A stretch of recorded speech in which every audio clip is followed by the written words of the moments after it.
I was dead wrong about this game. I had Denver, the favorite, winning a close, low-scoring game. 43-8? Are you kidding me? So my big picture takeaway is that on a night that was made outdoors in New Jersey in February for Peyton Manning, almost 50 degrees at kickoff, and with today's rules, obviously favoring the offense to score nothing but point after point after point, that Seattle defense shocked me by making a case, making a statement, and we will debate this a little later in the show, that it should be the unit considered for all-time greatness, because it didn't just dominate Peyton Manning and company. I thought it basically bullied Peyton Manning and company. But Stephen A., allow me also to say that I did not think that Peyton and company ever psychologically recovered from the first snap of the football game, which was an unforced error, a premature snap, as you well know, that went right over Peyton's head as he was attempting to change the first play at the line of scrimmage. That wasn't just Manny being Manny, as in Manny Ramirez doing this all the time. He never does that. And from that point on, I thought Peyton Manning, who put up obviously the greatest regular season numbers we have ever seen from a quarterback, looked skittish and shell-shocked. Even the hint of pressure that he got forced that ugly duckling of an overthrow that went right to obviously Cam Chancellor. And then on the second interception, Averill just blew up Orlando Franklin, hit Peyton's arm, pick six going the other way. And to me, Seattle made sure that Peyton Manning starred in Duck Dynasty last night on the Super Bowl stage. This game was over by halftime. Stage is yours. Well, first of all, let me say this, Skip Bayless. Obviously, I was dead wrong because I thought that somehow, some way, Peyton Manning would be able to figure them out. That simply wasn't the case. But, you know, we can engage in hyperbole. We can be insulting or whatever the case may be. It's just important to be factual. I'm dead serious with this. The Denver Broncos got punked yesterday in the Super Bowl on the world's biggest stage in sports. They got punked. They got embarrassed. They got stomped on. They got beat down in every phase of the game.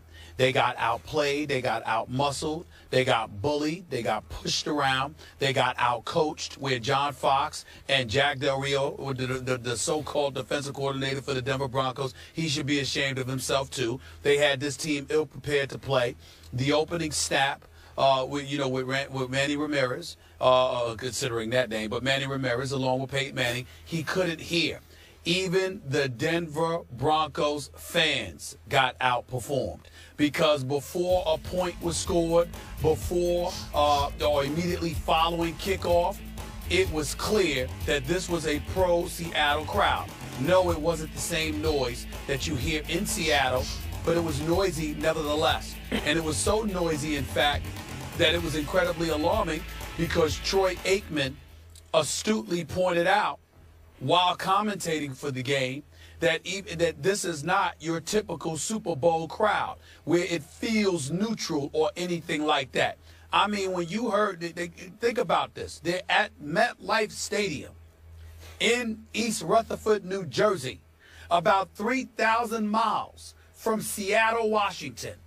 And Peyton Manning's center could not hear his quarterback calling the play, making the call, because the crowd noise was that raucous.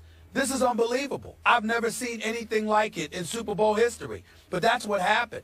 And so for me, when I look at that, think about these sequences, Skip, and I'm talking about this is almost instantly. This is in the first minute of the game. You have Trenton Holiday comes out. He gets smashed at the 14-yard line, opening kickoff. Peyton Manning, very first snap, all of a sudden snaps over his head. You've got a safety. And then after that, they get the ball again, and you've got Thomas coming over on a slant pattern, and who is he greeted by? None other than Cam Chancellor, who puts a hit on him, and all of a sudden you watch everybody on Denver's offense.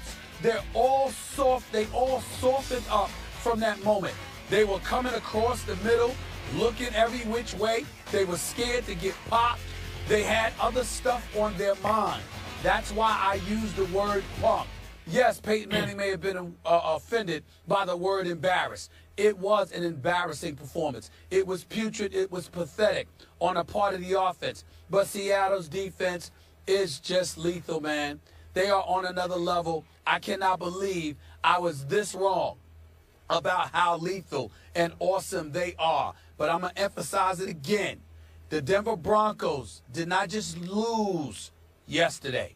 They got punked. Straight up punked, diminished, minimized. I mean, they had their hearts snatched out of their chest within the first 3 minutes of the game, and Seattle never looked back because Denver never looked forward. They were in survival mode, and obviously we saw how that worked out for them. I'm glad you brought up the fans. I meant to. I did tweet immediately about it because, to me, East Rutherford sounded like East Seattle, New Jersey.